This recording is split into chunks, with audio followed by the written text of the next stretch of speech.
A very good morning to everybody, and I'd like to welcome you for today's very interesting discussion on tourism. So we have some of the best names of Sri Lanka at the discussion today. We have Anand Tilak, the partner for emerging markets of Facebook. We have Mr. Anura Lokuhetty, Vice President of Golfes Hotel, and we have Devindre Seneratne, Managing Director of Journeyscapes Private Limited, and of course the former President of Slido. So, I mean, today is a fantastic day for us to actually understand the reality and how we're going to proceed in the next few months to the next year ahead. Can I initially ask Anura to share with us as to how he sees the market and how he intends in terms of navigating the next few months. Anura, over to you. Thank you, Rohantha. First of all, let me thank Chamber of Commerce and Slido for having organized this webinar during such a critical period like today. As a person who has been involved in this industry for more than 4 decades, we have never ever have faced a similar situation, and our tourism history is anyway a bit of a we have had a very bumpy ride over the last so many years. Since 19, before I speak about our Sri Lanka tourism, I thought it is good for me to just share one or two slides on world tourism. As we all know, the largest civil industry in the world is tourism, and it has generated 1.5 trillion in 2018, and it amounts to about $5 billion a day. And tourism also employs about 334 million people worldwide, and which is about 10.6% of all jobs in the world. And if you look at its other related businesses and various other related issues due to multiplier effect, they say that every 4 jobs, 1 job is in tourism. Tourism in the sense that travel and tourism, it is one industry, one global industry. Contribution to local economies is huge, and out of according to the statistics available, about 80 countries in the world, top 4 foreign exchanges are in tourism and travel and tourism. So it's a very, very big industry, and its contribution to local economies is huge due to its multiplier effect. I don't think any other industry has a similar contributive factor to the economy, because every tourist who goes to a country creates at least jobs for 10 people. Just imagine if you look at the families and there are various other suppliers, etc., a substantial amount of people in the world are benefited out of this tourism. So therefore, this is such a vast industry, and the benefit to, if you look at the Asian sector, like even South Asia, Sri Lanka is one of the countries that started tourism before many other countries in this region. Actually, in 1982, Sri Lanka got about 407,000 tourists, and we had about 8,600 rooms. Even though we had a very unfavorable situation due to terrorism since 1983, still tourism survived, and until 2009, irrespective of this very unfavorable situation, Sri Lanka still built more than another 15,000 rooms during that time. And after 2009, of course, we had a very nice improvement in our arrivals, and the tourism was really thriving at the time. And unfortunately, in 2019, we had this Easter Sunday attack. But if you go back to 2018, tourism became almost from about 5th position of foreign exchange earnings. If you look at the net revenue for the country, foreign income, because tourism has less leakage than some of other industries. So it contributed as much as 2.3 billion US dollars. And also we had about 4.5 billion US dollars. And we had about 2.3 million tourists coming to Sri Lanka.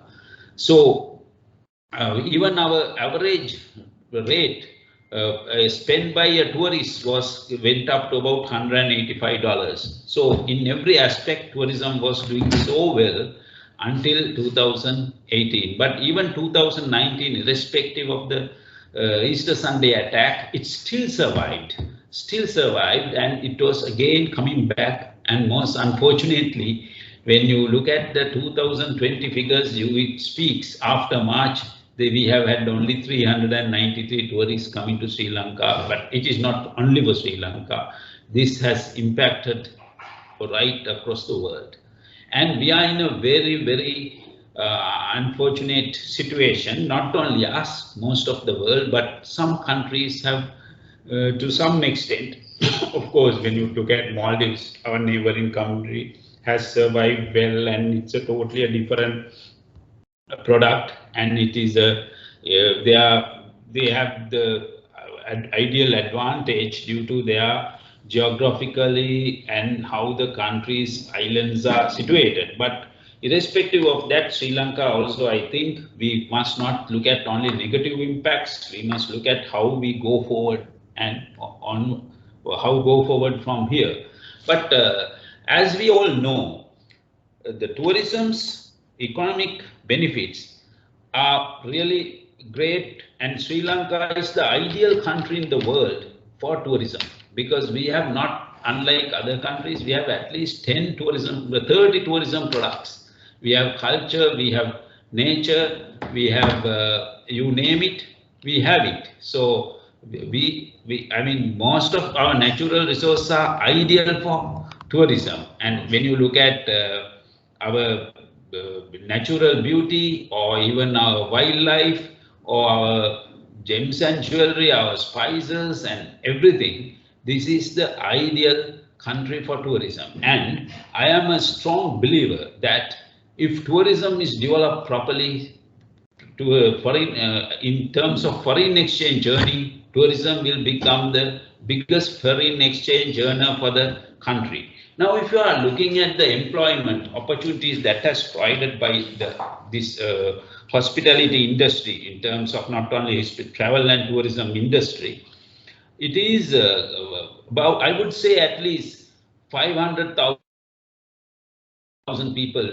nearly are dependent upon tourism in various ways. Maybe direct employment is for about 175,000, and indirect about maybe 325,000, but statistically it says about 219,000. But I believe that it is very, if you look at each member provides each family consists of 4 others or 3 others, then you are basically talking of about 2 million people are dependent upon tourism. That is about 1/10 of the total population, nearly 1/10 of the total population of our country. The other benefit of this tourism is this provides employment to the most vulnerable 2 segments of the employment. That's women and children. Sorry, women and the youth. So those 2 sectors are really getting more opportunities on this industry. So now what do we do? How do we go forward? What is our expectation for the future? We believe, and we must also take this opportunity to thank the government during these difficult periods. Government, having realized that the importance of tourism, came forward and helped the industry in big way for us to at least survive to this extent. Now, if you look at worldwide, the small, and medium sector is the largest sector in any industry. In Sri Lanka also, I would say 75 to 80% of these businesses are owned by small and medium sector. And most of these people, and as you know, the hotel sector particularly requires large amounts of money and huge investment. If you look at the investment in any industry in Sri Lanka, hotel sector investment must be the biggest. Now, most of these people have invested money, having realized the potential of this great industry, are in a dire state today due to, say, most of the people who started after 2009. Uh, Most of them are on bank loans, and then Easter Sunday attack happened. Then COVID for 1.5 years. So most of their bank loans, now there is a moratorium, but interests are being accumulated. So I think the sustainability of the economy is dependent upon sustainability of the industry. Sustainability of the industry is going to be dependent upon sustainability of the investors. So for that, I think the government will have to look at rescheduling all of these loans and support the industry for survival. Because if the hotels survive, suppliers will survive, employees will survive, the whole travel and tourism industry will survive. So having realized that, I mean, even government was expecting something like, I would say about 10 billion US dollars by 2030, if I'm not mistaken, and 5 billion, 10 billion by 2025, and which was an achievable task. And we were on the correct path all this time until this unfortunate pandemic has affected the whole world.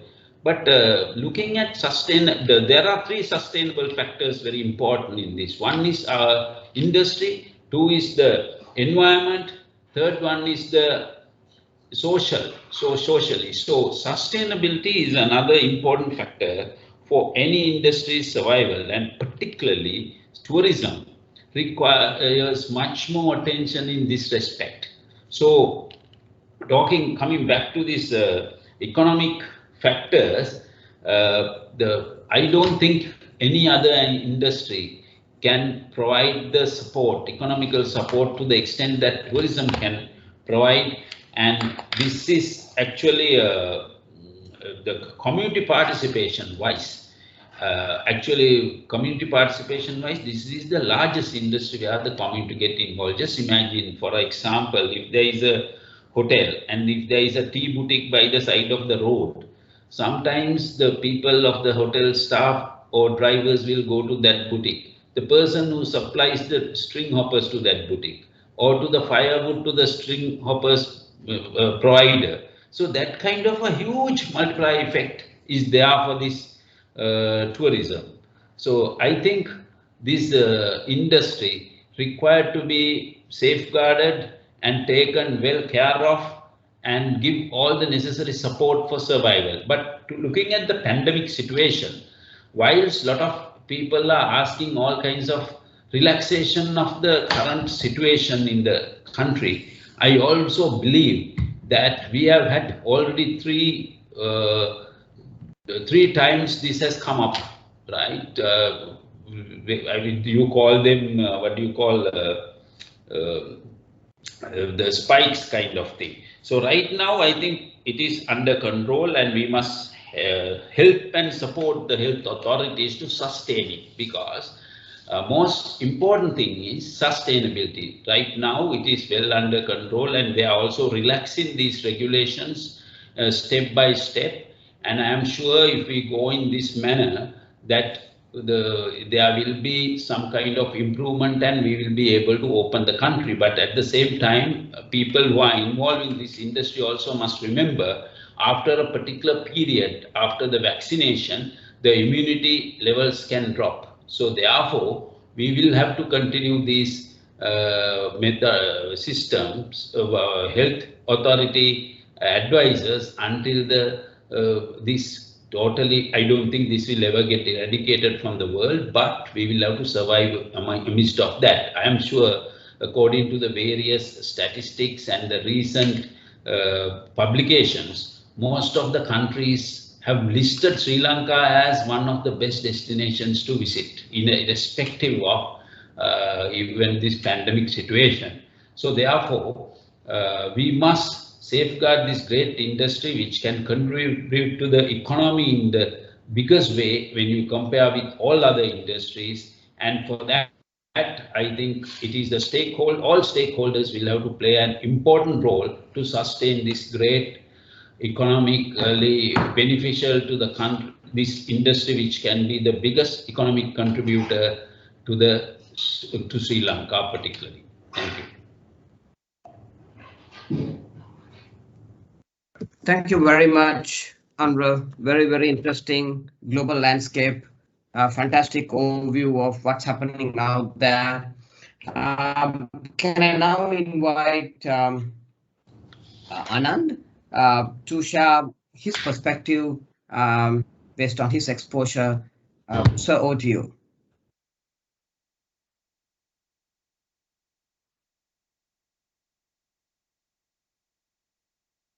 Thank you so much. Can you see my screen now? Yes, we can see Anand. Go ahead. We can put on, let's put it on widescreen. Yeah, thank you. Yeah, thank you so much. So first of all, thank you so much for giving me the opportunity to speak to all of you.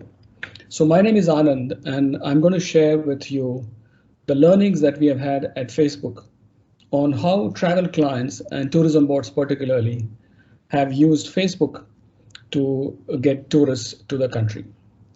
So I'm going to talk about three things today. One is how has the consumer behavior changed in the last 1 year or so? How can we learn from others? And I've tried to get case studies from other tourism boards in the country, in other parts of the world. And lastly, what is the path to recovery? How can we build the path to recovery? So let's go through the first one in terms of how consumer behavior has changed in the last 1 year. So even before that, what has changed travel industry more than anything else is our mobile phone.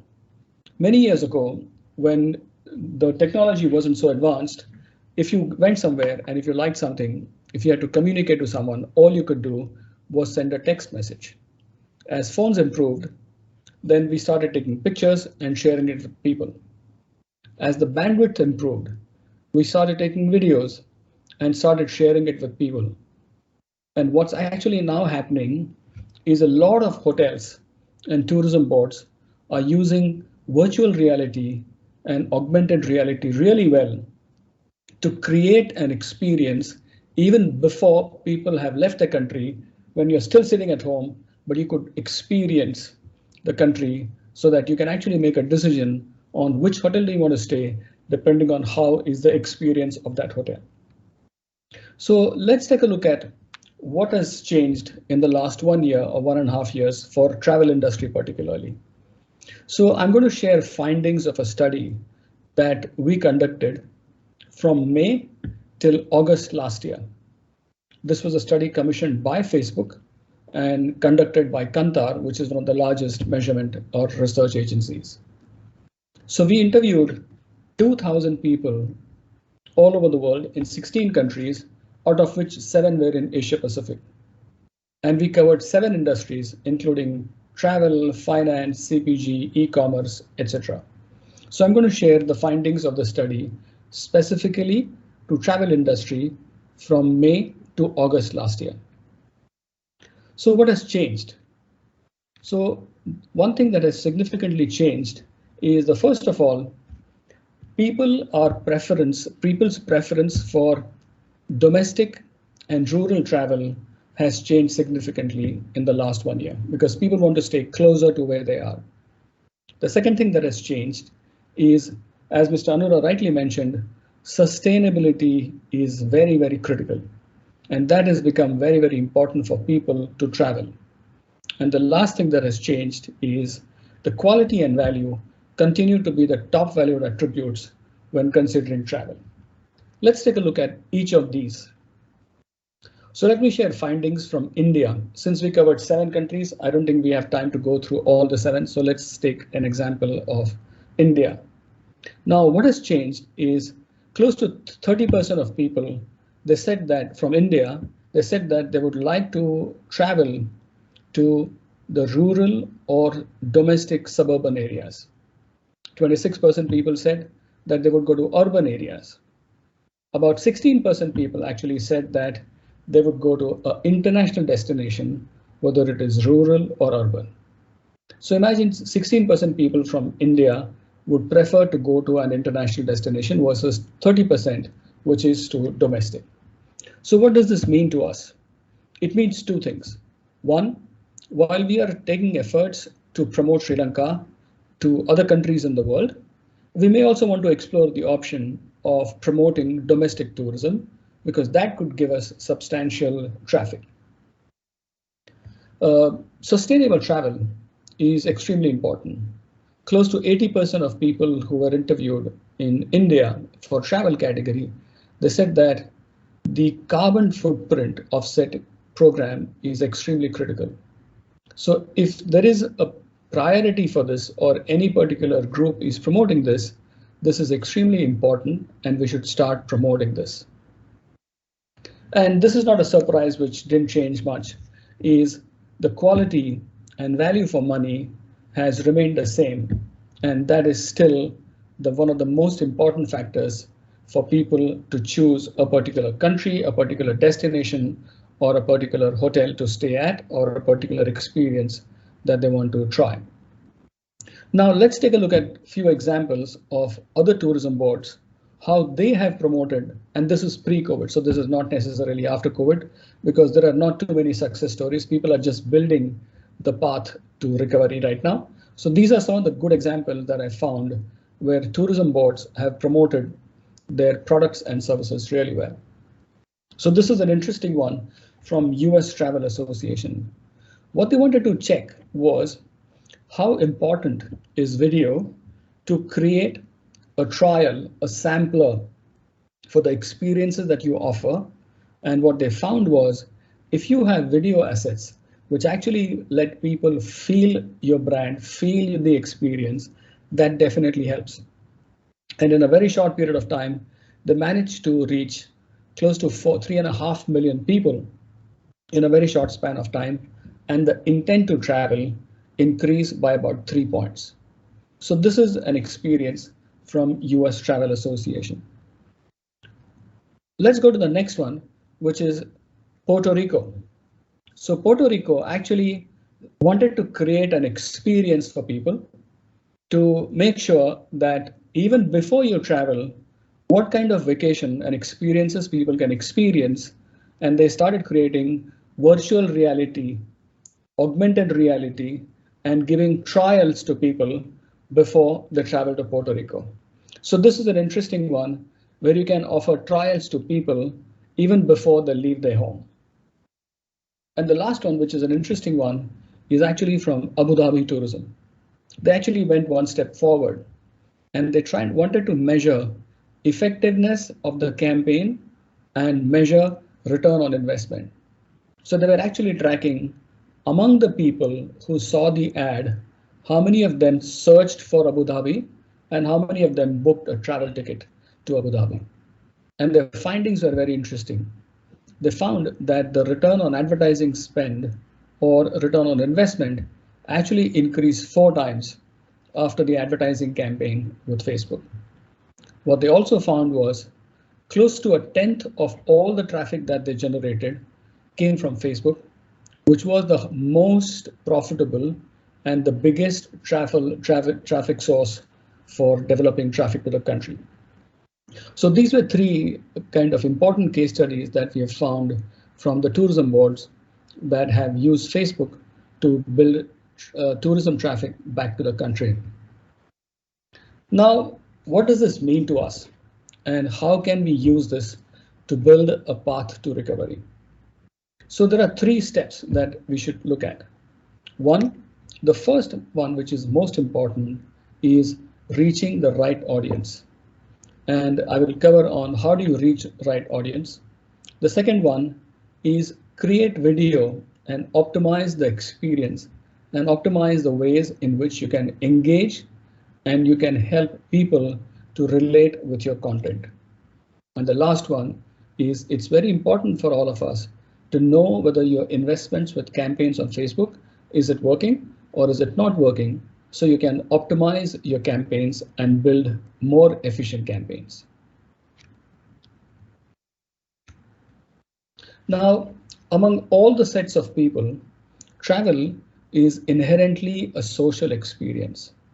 When you see pictures of your friends and family who have actually who are trying to share their experiences with you, you can actually help them to understand how you get motivated and inspired to create travel experience.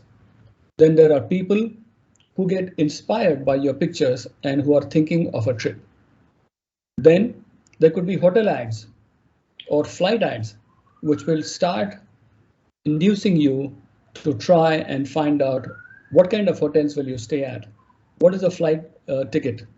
So it gives you more information on that.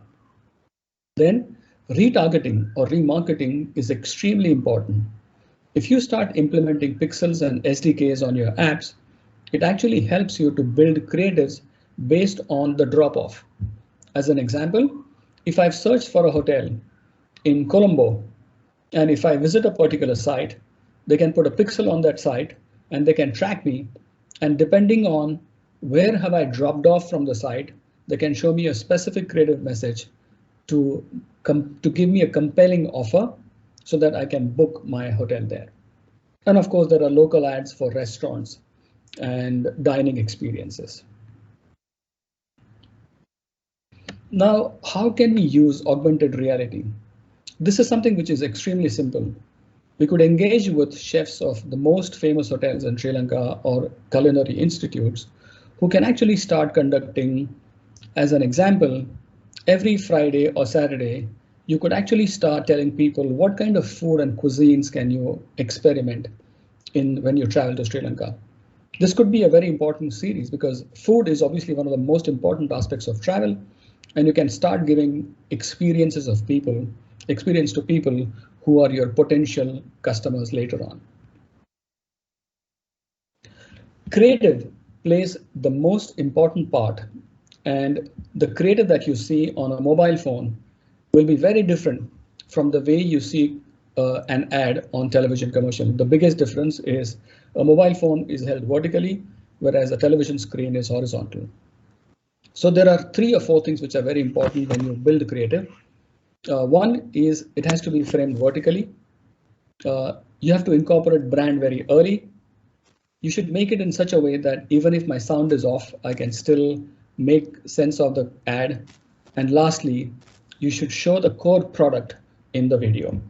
So these are some of the learnings that we have had from travel industry, travel vertical at Facebook, and I thought I'll share it with you. So to summarize, there are 3 things that we should keep in mind: that the user behavior has changed and they prefer either domestic flights or short haul flights.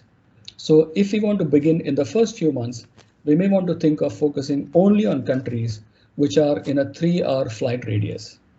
The second thing that we should learn is learn from other tourism boards what has worked for them.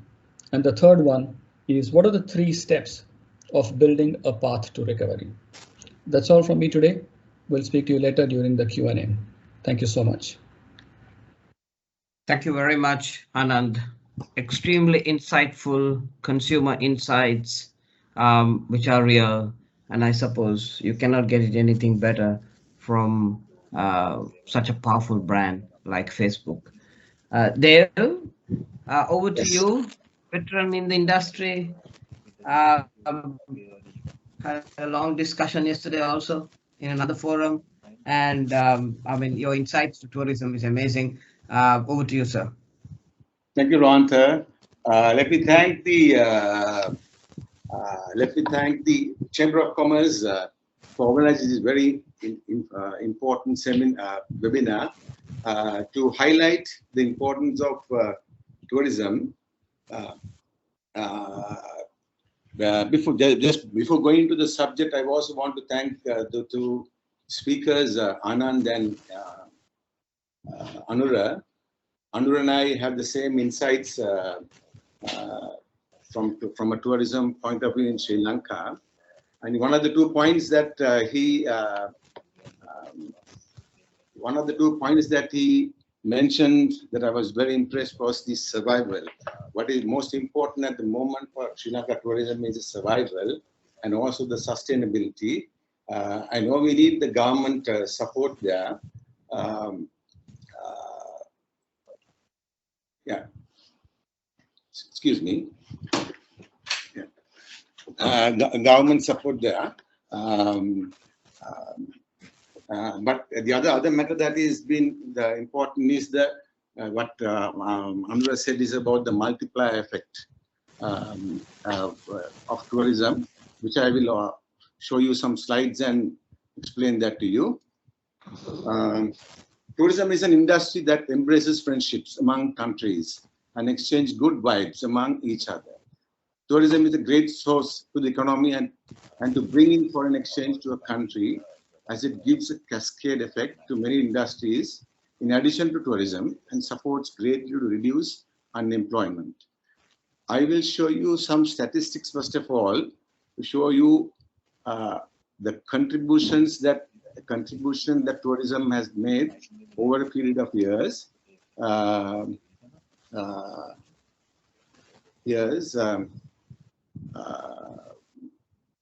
To understand where we are against the GDP for Sri Lanka. Our best year have been 2018. We had 87.9 billion US dollars earned in Sri Lanka, and the contribution from the tourism sector was 4.5 billion. 4.5 billion, 4.98 billion really. So almost 5%.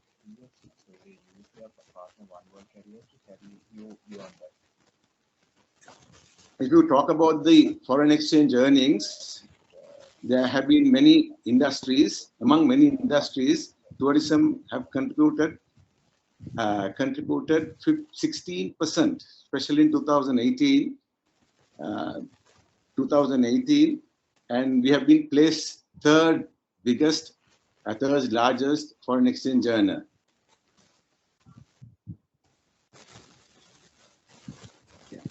In this slide, you will see the largest contributors to the foreign exchange. Workers' remittance have topped the list with 25%,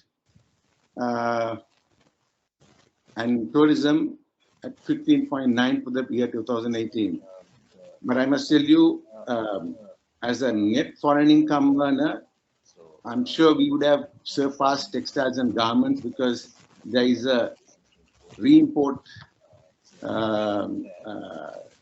component in the textile and garment. So,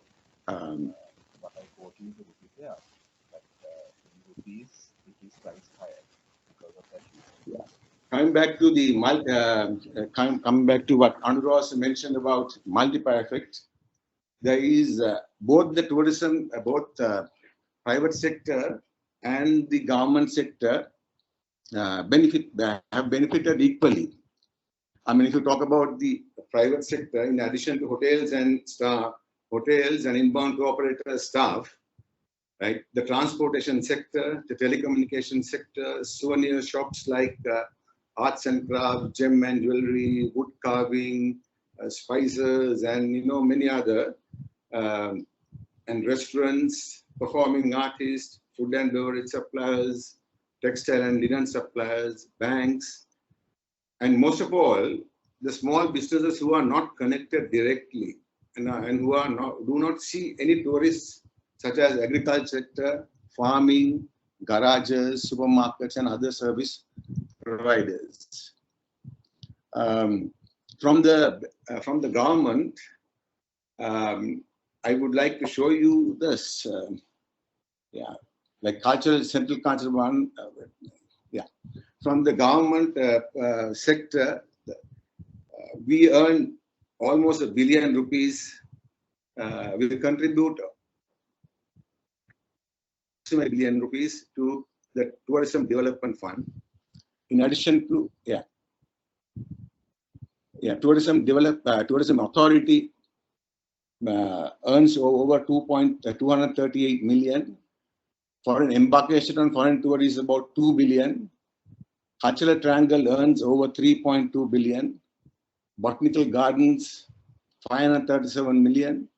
Zoological Gardens, 478 million. Likewise, we have earned 9.6 billion. So you could imagine the contribution that you have made. In addition to the employees of tourism, there have been many other organizations who are not directly, indirectly, who have been supporting tourism and been who is supported from tourism. So all these, for an example, in Sigiriya site itself, there is over 450 employees. So you can imagine with all these places, there could be over 10 to 15,000 employees or more. I have not included the airport and aviation. So that is also out of the 9.5 billion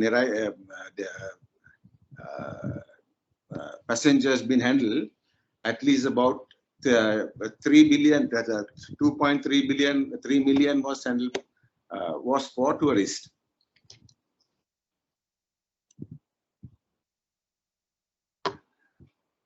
Yeah.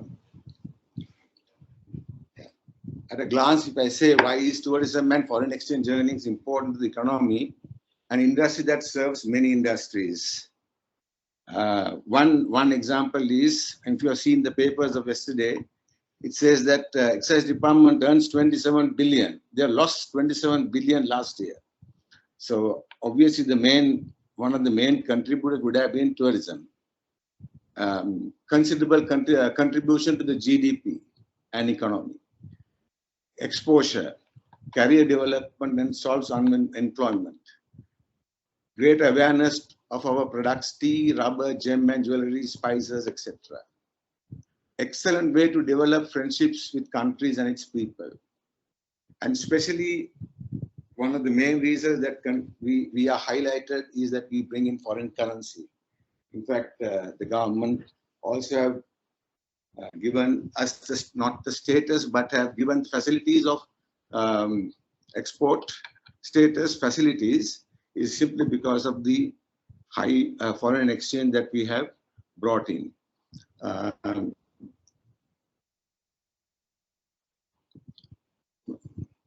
Yeah, when transactions are made in a global village, high foreign exchange earnings will help to maintain a strong currency without devaluation, to sustain the impact from the imports of the country and lessen the adverse balance of payment, to lower the impact when repayments to international organizations like IMF, ADB, whatever. And Forex reserves will help negotiate contracts with foreign governments and businesses to our advantage, especially when currency devaluates continuously.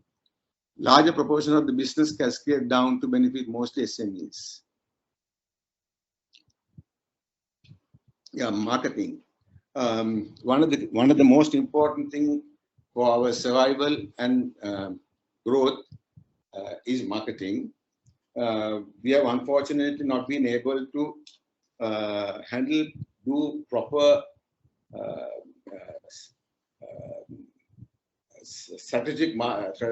have a strategic approach to marketing in the last 10-12 years. So what we need is a very, very focused marketing plan for the next 5 to 7 years to achieve the objectives, achieve the government objectives. One good example is, in 2009, just before the war ended, we had only 500,000 tourists. And then by 2019, we have 2.3 million tourists. That is because there was a new normal. So I think in the absence of marketing, a lot of aggressive marketing have not allowed us to take the maximum from the opportunities for Sri Lanka.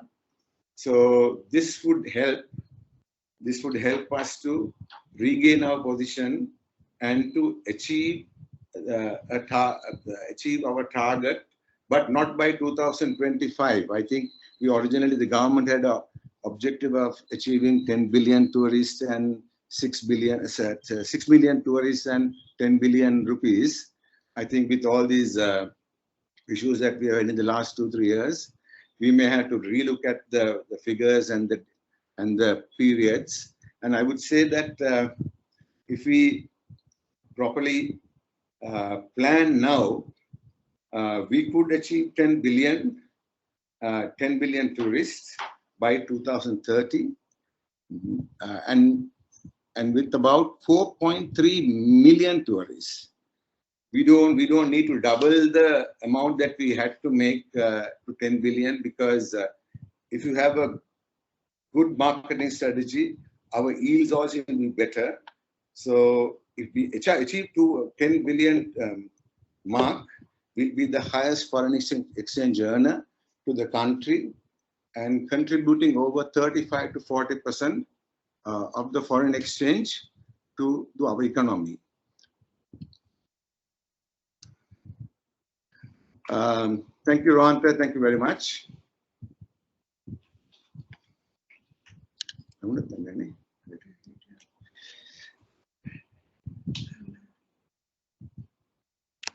Thank you, Dev. Brilliant insights. In fact, it's insights which I also have not experienced. Fantastic. Thank you very much. And shall we get on to our discussion today? And can I initially have one round of your view on what do we actually move to doing? What are we trying to achieve here? I mean, is there some way that we can maybe have a quick round of discussion about what we are going to do? So can I start with maybe, let me just go to my,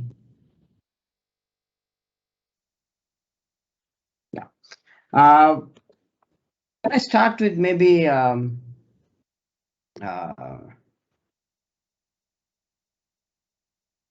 maybe Dave, I can start with you. What is the exact reality today?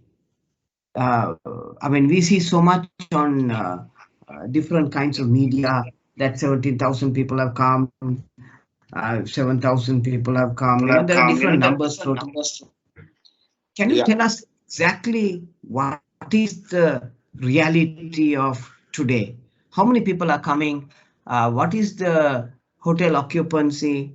And what kind of movement do we see in those places that you just now mentioned, like the Sigiriya, like the Yala, and the cultural triangle places, which actually can tell us the reality? Dev, over to you. Yeah, okay, thanks. Rohantha, the reality is, out of the 7,000, I think your figures are right. Out of the 7,000, I would say the real tourists who have come for a holiday in Sri Lanka is about 900 people, or maybe 1,000. We don't have a exact count on the whole thing, but there are quite a few other segments. We have Sri Lankans returning from various parts of the world for holiday or to see for VFR travel, visiting friends and relatives. That's a large portion, and we have also a lot of people from India and Indonesia transiting through Sri Lanka to Middle East. That's a large number. I would say that's about another good 3,000 to 4,000 pax a month. So that's the reality at the moment. But saying that, what we had was we had a very strict, our health guidelines are very, very controlled. But now that they have relaxed the entry health guidelines, and I'm sure the winter will look much better than we thought. Only thing is, we still have not commenced any major promotions. So we need to get into our best markets, the the markets that gives us far reactions faster than some of the other countries. For an example, Russia, CIS countries and all that, they will make plans for holidays in no time, right? And then our traditional markets like UK, Germany, France, right? So those are markets that we might have to go first. And of course, we can't forget the neighbor India. So India too will be a great supporter if we go and market ourselves, but we might have to go with the plan. Thanks, Rohantha. Anura, what do you think is the reality today? I mean, you sit on many boards. You know the hotel sector in terms of the properties. What do you think is the reality? Actually, Rohantha, most of the hotels right now are dependent on Sri Lankans. We can travel mostly. But there was a time that during the last, say, a couple of months, then what Devindre said about the Indonesian traffic and Indian traffic going through Sri Lanka gave some kind of occupancy to few hotels, but that is also drying up now. So, I mean, hotels are in a very, very bad situation. Occupancy levels, even I can't tell you in percentages, it's very, very low because of the local travel. Some hotels are doing about maybe 20%, 15% like that. So, first thing that we need to do to create the confidence in the minds of the people that we have to be projected in the world as a country where COVID situation is very well under control. That will certainly give us some kind of numbers. The other thing is to concentrate on Europe is little too late, or I would say it is, if the Europeans generally takes 3 to 4 months minimum to make a decision to travel to a long haul destination, because Sri Lanka basically is a long haul destination, and it is 10 point, average stay is about 10.8 at the moment in the sense like I'm talking to you before COVID. So we have to concentrate more on India. India would be our best bet for the at least next 3-4 months. And I think they have started with vaccinated people. That's a good start. And then slowly as it goes, maybe then there is another condition now, 20 on arrival, 1 PCR test, and after 7 days, another PCR test, and they are released, they can go anywhere. That's also another system. So as Devindre said, marketing will have to be really, really done. Also, whatever you say, India is the number one, highest number of tourists come to Sri Lanka since 2004. Is in 2000, I think 2010 is from India. But as a I would say section, or the European countries are the most number of tourists as a whole, like England, France, Germany, all those countries, Italy together, they bring the highest number. But as an individual country, India is the highest.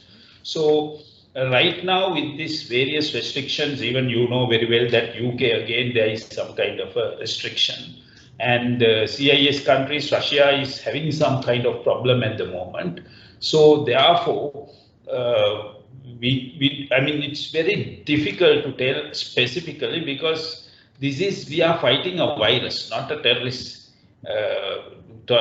association or some kind of other war or something like that. This is much worse. So therefore, we have to, for our survival, India would be a very good concentration because their connectivity is good, and the number of people who are willing to travel with very short-term reservations, India plays a vital role. But similarly, I think Middle Eastern countries, but most unfortunately now Middle East is going to their like winter basically from about November to about April. The country, they don't basically very much travel to this part of the world because the the weather is nice in Middle Eastern countries. They usually come from about April to November when it is so hot there. So therefore, I think we have to concentrate on number one, how to overcome this pandemic, at least bring it to a good control situation. Then also all our staff, I would say all hotel people directly involved with the tourists, they will have to be given a booster injection. There is no question that that has to be done. And then relax, maybe according to the health authorities advice for now I think there is one restriction, that is only we have to look at unvaccinated people. Now, what is the course of action we are going to take? Now, that's a very, very dicey matter. Otherwise, we have to, I would say, we will have to two things: market adequately and sustain our position with regard to the controls of COVID situation. Those are the two most important factors for us to consider to get the industry back on. And also, naturally, I will say for the second time, the government will have to certainly look at rescheduling all loans of the hotels, because that is going to be another big factor. Because if the hotels fail, naturally there will be no tourists in Sri Lanka, and there will be no employment for people. So therefore, rescheduling of loans will be very much required, because most of the hotels now loans are bigger than asset value, perhaps because of the accumulated over the interest over the last 1.5 years, and before that Saharan attack. And that also they gave a loan. And all these are added to most of the hotels, and they will not survive unless something really, some major assistance is given to the industry. Good. Can I move to Anand? Thank you, Anura. Can I move to Anand? Anand, I know you're sitting in Singapore, I think, and from the Facebook regional office. What is the reality that you see from on travel? I mean, we also hear so much of I mean, the usual talk that all the planes are full, when you're, but I mean, what's the real truth from your data points, sir? Yeah, so very interesting. I mean, it's the longest time I've ever been in Singapore. I've never stayed in Singapore for more than, when things were earlier normal, I used to travel twice a month. And for the last 1.5 years, I haven't stepped out. So everybody in the world, when I speak to my friends and relatives all over the world, everybody is very keen to travel, including, as you pointed out, that even people in India are very eager to travel. And there are two things which are top of mind for all the people who are looking to travel. One, is it safe for me to travel? Obviously, there are two things that safety is the first and foremost. And the second one is the flexibility. Because let me tell you my personal experience.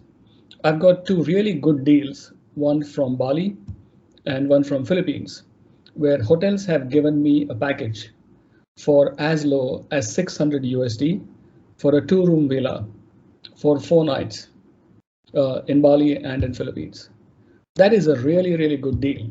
The only condition was I had to pay upfront, but I had the assurance that for the next 1.5 years after the travel starts, I can utilize it anytime.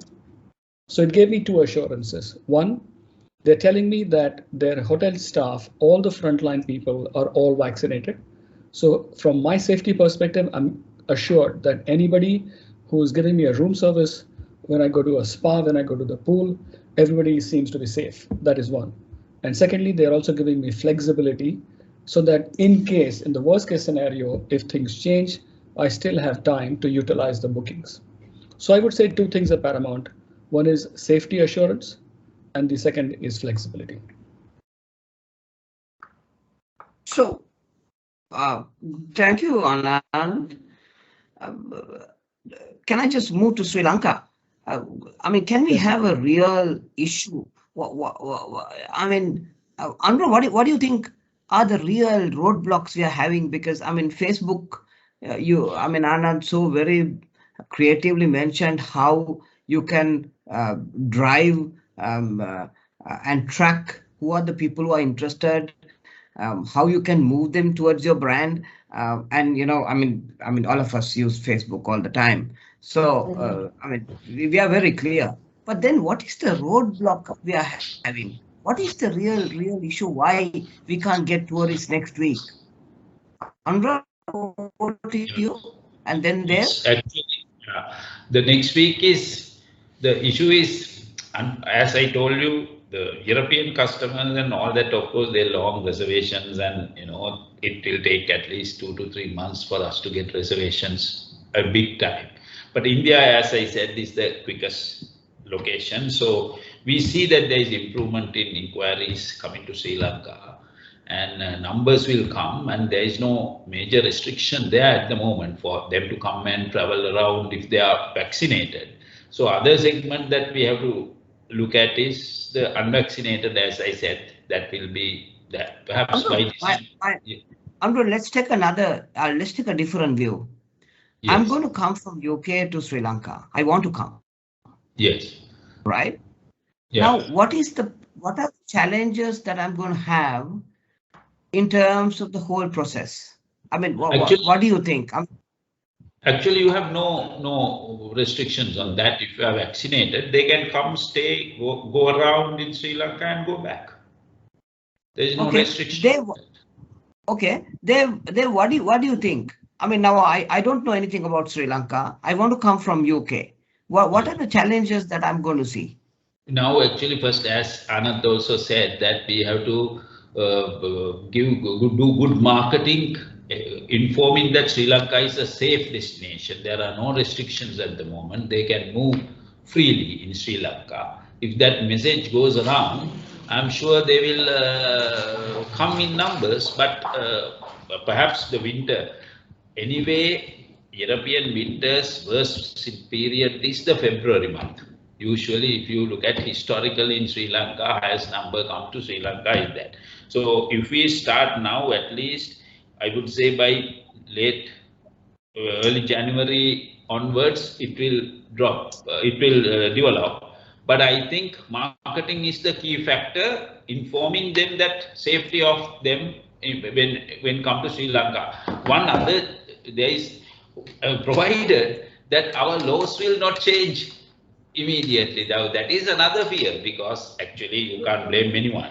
Today's situation can be changed tomorrow due to some kind of internal issue in terms of the health, right? Health issues. So there is still that doubt in the minds of the people all over the world. I mean, sometimes when you are in the air, sometimes the regulation of the country change due to some reason. Then they are in it's not a short haul destination, no? And also I think air tickets, prices of air tickets now, for instance, Australia cost you about 1.6 million or 1.2 million a ticket. I wonder UK chapter, what are the ticket prices? Still maybe quite high, no? They are right now return is about 4 lakhs if you want to travel out of UK. Yeah. That's for corporate. That is for corporate and individual travel. Sorry, Rohantha. Now I want to come to Sri Lanka. I don't know anything about Sri Lanka. Yeah. Okay. What is the real issues we have to come to Sri Lanka? You know what I'm saying? What are the touch points? What are the real challenges? Could you just tell us? Like, I mean, thank you, Anura, great stuff. Yeah. Rohantha, if you know and if you wanting to come to Sri Lanka, there is no issue. Like we are all ready to serve, right? So there is no issue at all. They can go anywhere in the country if they are vaccinated. If they are taken. Which side? Sorry. I go to Dev. You know what I'm saying? If I go to some place to get the data first, what are the procedures to follow? I mean, you remember the discussion we had yesterday? Sorry, I couldn't hear you properly, Rohantha. You remember the discussion we had yesterday, Dev, where we said that, I'm going to a particular site. I want to find out what the procedures that I need to follow. What are the processes that are in the country? I mean, how do I get this data? Yeah. Now, well, you need to go to the Sri Lanka tourism site, as well as then you can also get yourself directed to the ETA, the electronic ticket authorization site. But everything is possible now in Sri Lanka. You can travel anywhere. So I wonder whether what you're saying is whether that there are certain gaps in the information that moves around in the world, right, through embassies and through different sites. But if you talk to a tour operator, if you talk to the Sri Lanka tourism or the embassy, it says that Sri Lanka, any tourist can travel to Sri Lanka freely without, when you arrive, if they have taken both the vaccinations, you're released to the society without any PCR test or whatsoever. And then the only requirement is when you return to your originating country or the country of origin, you need to take a PCR test 72 hours before you board. So that's it that we have. But there is another problem, Rohantha. The thing is to make an awareness. If you know the person, it's a different story. So they come in, they can get all the information. But if somebody who doesn't know, we are very much behind a lot of other countries, because the whole world, not like the Easter bomb, here the whole world is affected. Every country that promotes tourism is promoting. And if you are not promoting, we have an issue. So someone who is smarter, someone who sells quicker than someone else will benefit. So we will have to be very careful in that. So that's the way. That is what we have to do initially, to see that we somehow get our protocols right, to see that funds are available, make the nice plan to the countries that we want to promote, and then to go and promote there. But to answer Anura's question, this 400,000 a ticket from UK, that is for individuals, but tour operators have a different price from or not only Sri Lankan Airlines, Qatar or Emirates. You could buy, I think, if you go to Germany, it's in the range, it's a range of 600 to 800 euros. You will be able to buy a ticket plus your accommodation that is booked here. So that's what is available at the moment in the market. That might even go up a little bit because winter is around the corner, where the demand is for Sri Lanka then. Thank you, Dev. Let's move to question number 2. Number 1 was more on the reality. Number 2 is, if you have to do something urgent in the next 2 weeks, because you want to see how we can get this number, because like you're saying, the actual tour is only 900 people.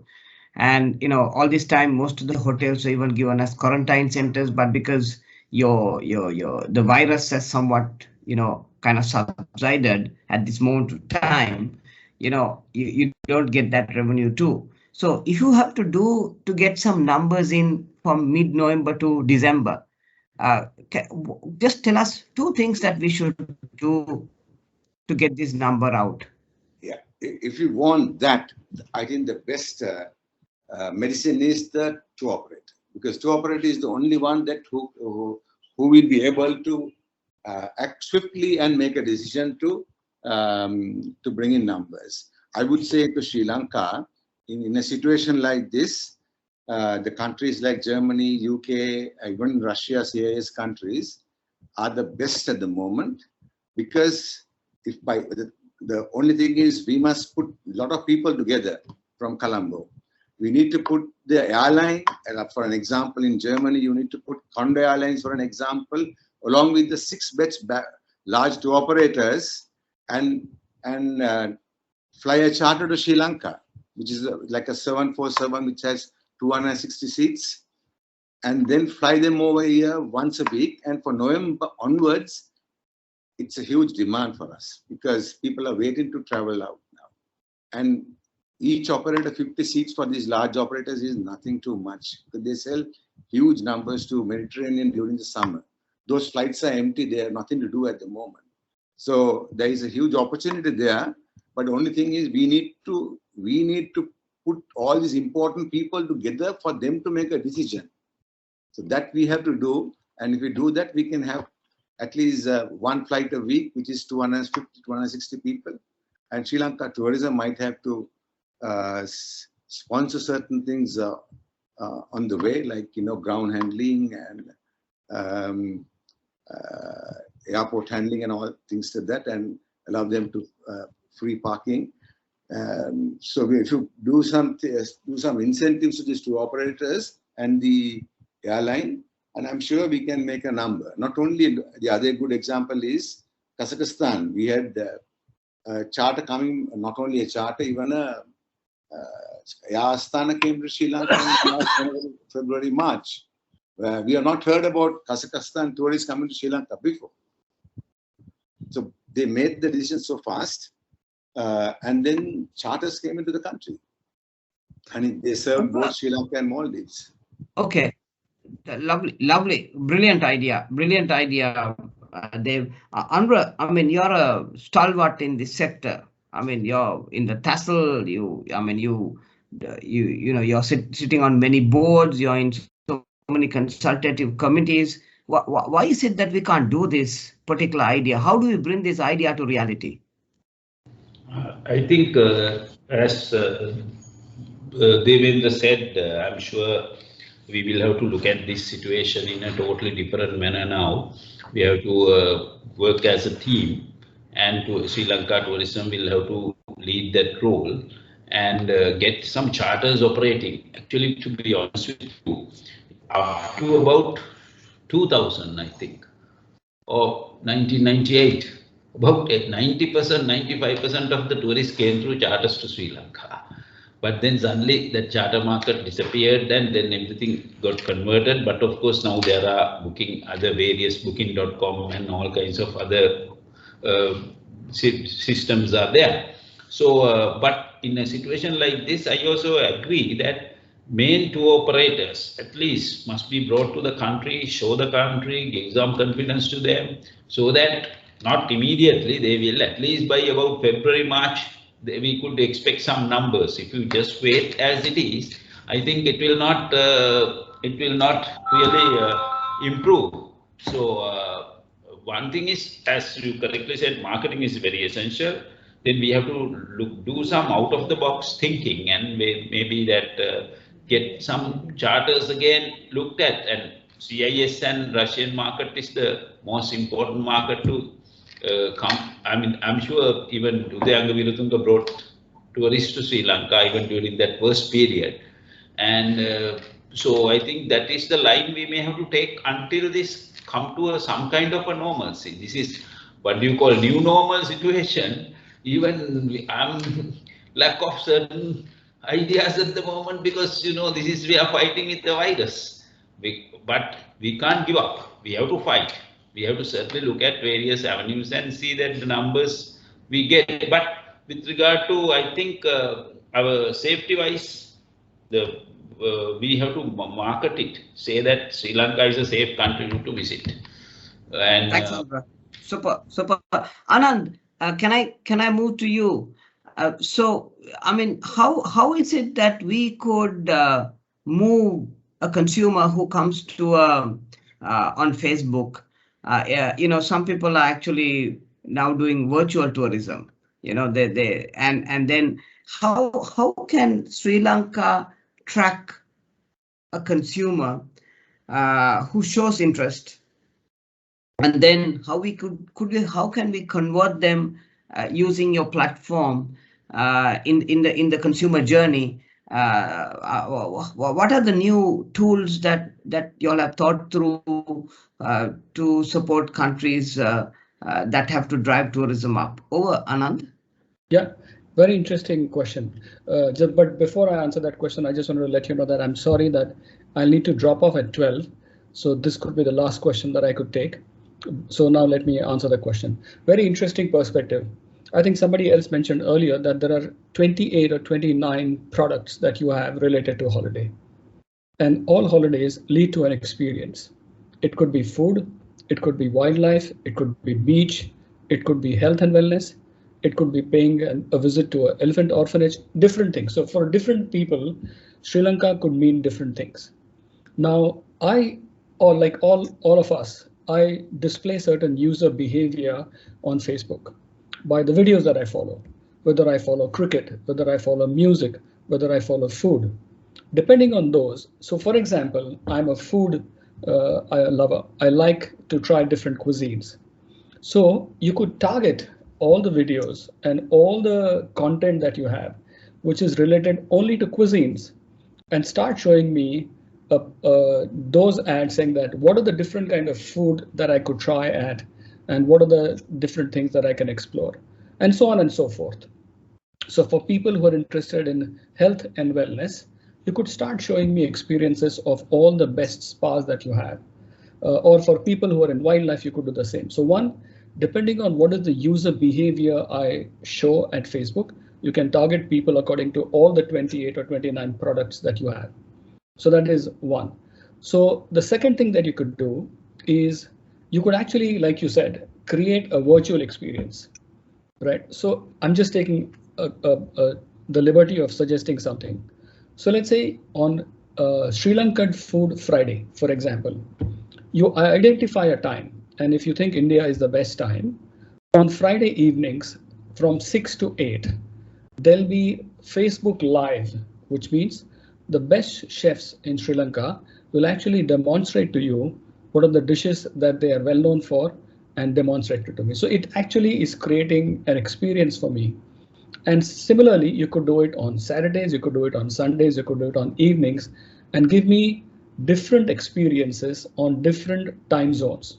And that's what everybody calls Facebook Live, where people who are known for that particular thing go live and start demonstrating all the different aspects of their interest. And this will be very interesting. Imagine with all the 28, 29 experiences that you have literally 25 events a week, and it'll appeal to different people, because it's not necessary that I like everything or I'll have interest in everything. But then you are creating smaller clusters of people with specific interests, and then you show them a very compelling offer, which they will feel like visiting Sri Lanka now. And the other thing I just wanted to say is people are keen to travel. And one of the biggest reasons why people travel is the Christmas holidays and New Year celebration. If there is a big effort, I mean, I know how many people look up to the fireworks at Darling Harbour in Australia.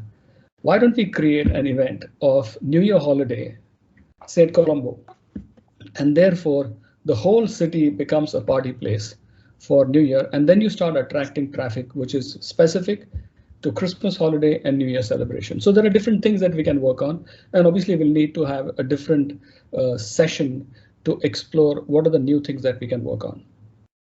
Anand, in your mind, from your experience that you have, I mean, I'm just trying to understand, because the world has changed. You know, some people who are aggressive, people who are creative, very entrepreneurial, are getting ahead, and that's what we see in the business world.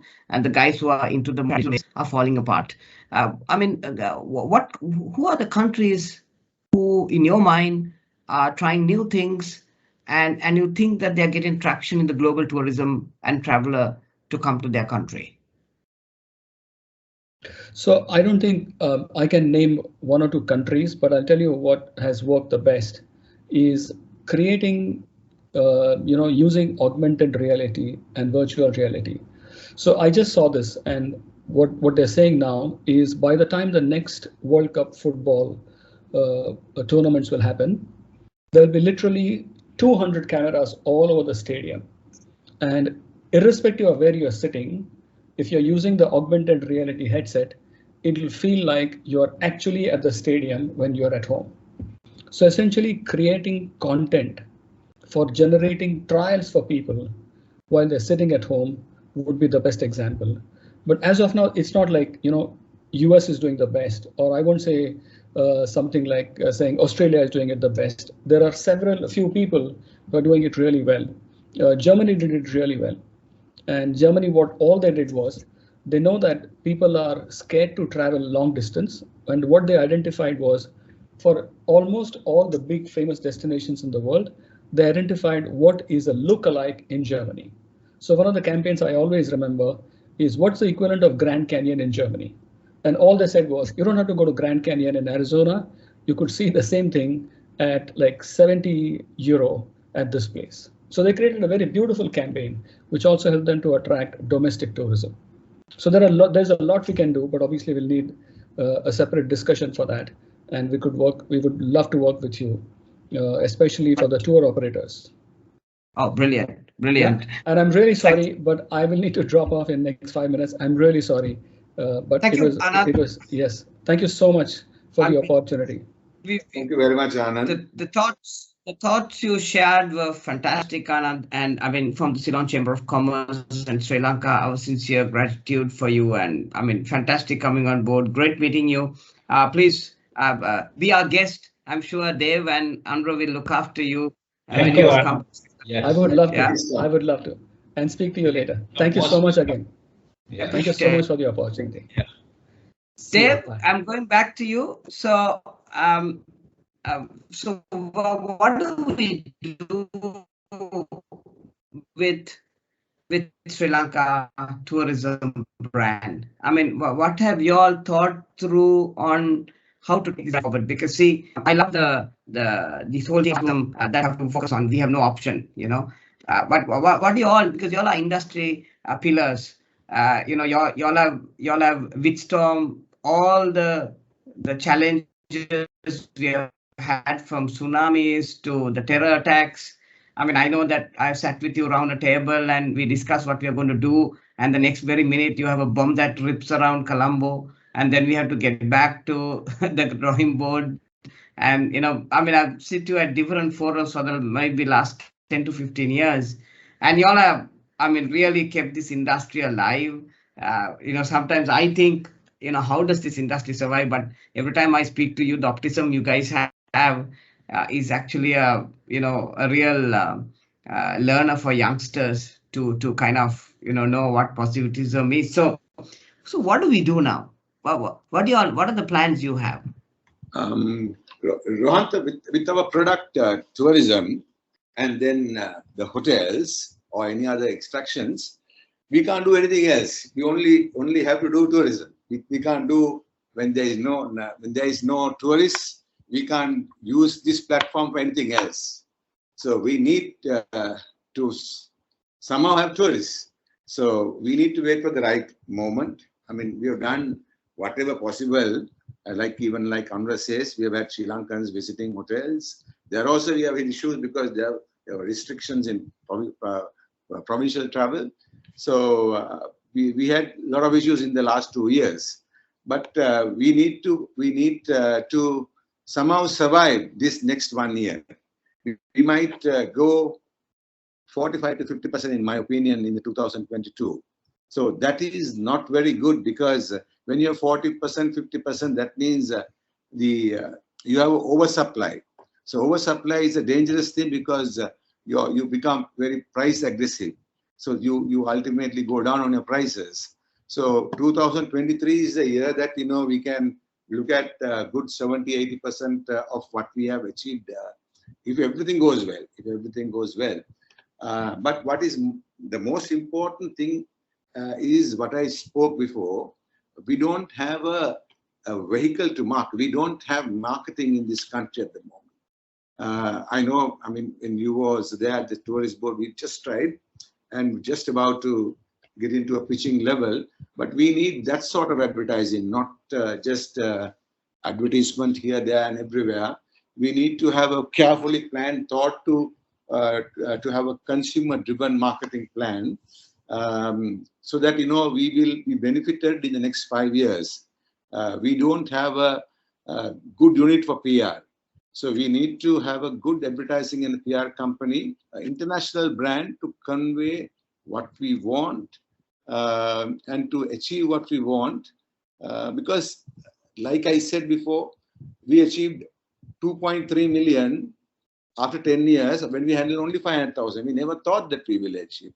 So getting from 2.3 million to 4.2 million is not a major hurdle if we have a good marketing campaign that will focus for next 5 years. I think that should be the total focus of all of us, because when there's no business, you can't do anything. we need to get focused, because otherwise we can't. Moment we try to do small patchwork here and there, we will not achieve our rate. We will not convey our the values of the country, the bundle of joy that we have. So I think we need to consider the marketing as the most important thing at the moment, including PR. Lovely, lovely. Dev, thank you very much. And Anura, can we just know how is the COVID situation been managed in a typical hotel, and has the industry been vaccinated? Can we just get a quick view of that particular area? Moving away from the demand side, the supply chain. Hotels have been very disciplined from the time this COVID situation came up, because we all realized that if any more spikes or any more sunrise of the situation in a wrongful manner will have an impact on hotels. First, biggest victims are the hoteliers and the hotel and travel industry people. So therefore, all hotels follow the health guidelines 100%. I would say all the tourist board approved hotels, at least. I can't vouch for the small places, but I am sure they are also quite well educated. With regard to vaccination, also I would say 90 to 95% of the hotel employees are vaccinated, according to the statistics that we have available. And and even during worst time, we also operated these people are kept for quarantine services, and none of the hotels employees got, very rarely, one or two maybe, got infected. That means all the necessary precautions have been taken by all hoteliers. And also then there was some guidelines given by the tourist board, and it was audited by KPMG. And then thereafter only they became level 1 hotels. And even there was no transmission of COVID from the guests who came to Sri Lanka to the staff most often, because we have taken every possible care. So therefore, I have big confidence with regard to how to handle these guests who come to Sri Lanka, and we have all the precautions have been taken, and also all the staff, most of the hotel staff are being trained how to handle in a more hygienic manner. I think the positive side of this COVID also, a lot of people have realized, and at least now they are following certain systems, in certain discipline has already moved in with this bad epidemic. At least hope they will continue the same. If they continue same, we should be able to get out of this pandemic prior to some of the other countries in the world. And I think the industry is ready to receive the guests at the moment. Thank you. Great, Anura. One last question. We know that, I think there are a lot of people working on the demand side of the country.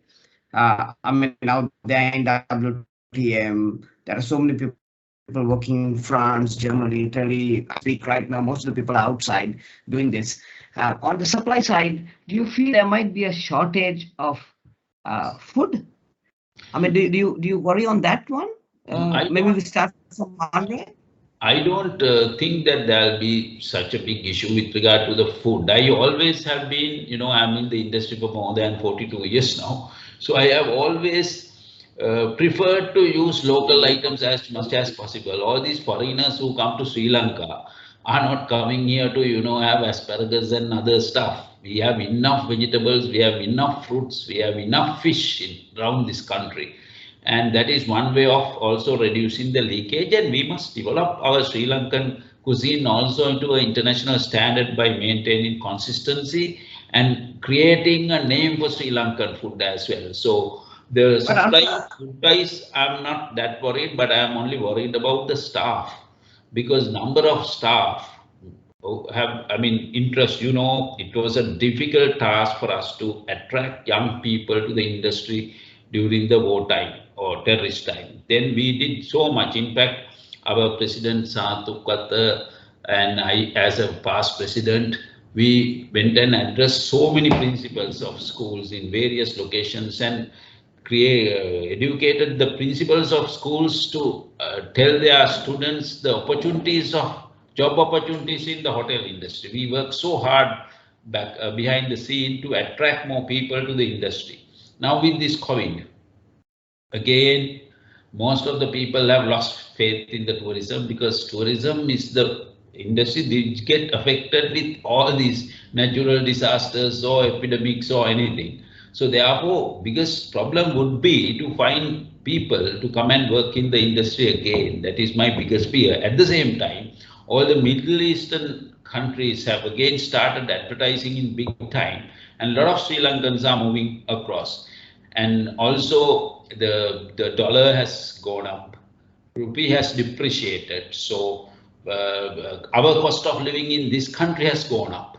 So with the salaries that they earn with less service charges and no service charge at times, so the people find it difficult to survive in the industry. So I don't blame the people as well.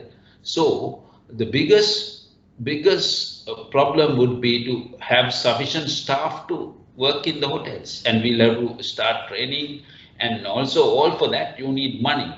And one of the biggest issues is the cost of living has gone up, because with the all vegetable prices and even local items prices have gone up, and it has a real impact on tourism, because naturally we'll have to increase the rates of our rooms or our food, but that may not impact the foreigner so much because rupee has depreciated. Now, for instance, I can tell you in 1978, beer was 30 rupees. Deutschmark was 6 rupees. So it was 5 marks for one beer. Today, beer may be 1,000 rupees. Euro is maybe 250, 20, 30. So it is same or little less than before. So therefore, that way, there will be no impact to them because our rupee has depreciated. But I would say the biggest problem would be the finding the skilled staff or to find staff to train them. Sure. I mean, fantastic, Anura. Thank you, Dev. Do you feel the same thing applies to the DMCs and that sector? Yes. What has happened is at the moment, a lot of industry, not only in the tourism industry, most of the industries, people have lost jobs or at least reduced the working hours. So what Anura says in a hotel, a lot of people depend on the service charge.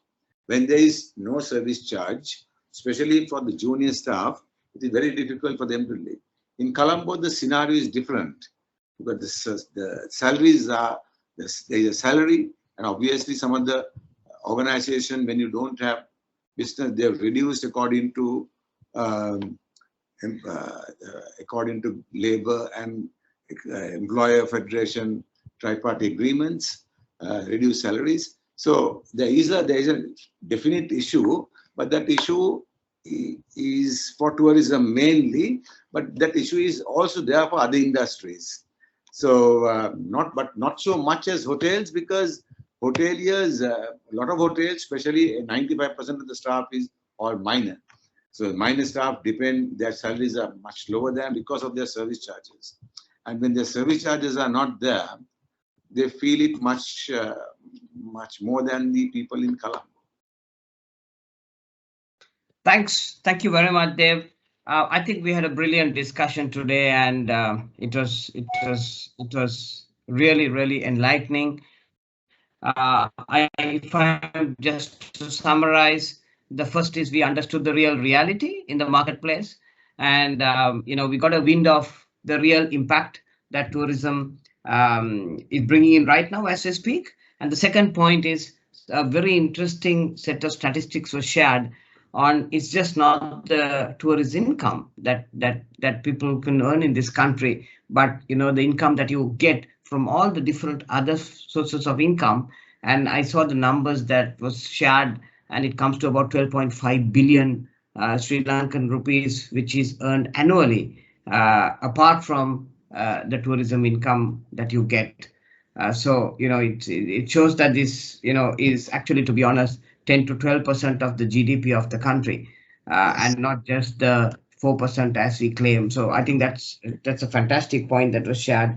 And third, and the last is where we very clearly understood how we can have a quick win in the next 2 months.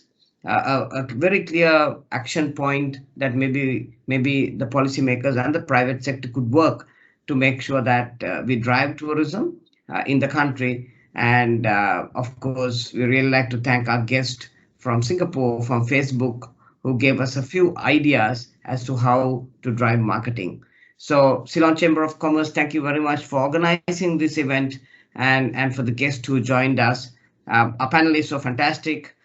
We had Anura Lokuhetty, and of course, Dave is a pillar when it comes to the Slido activity. Thank you very much for being part of it, and let's meet soon. Stay safe. Thank you. Thank you, Rohantha. Thank you very much for being part of this, and hopefully see you soon. Bye. Thank you, Rohantha. Thank you very much, and see you soon.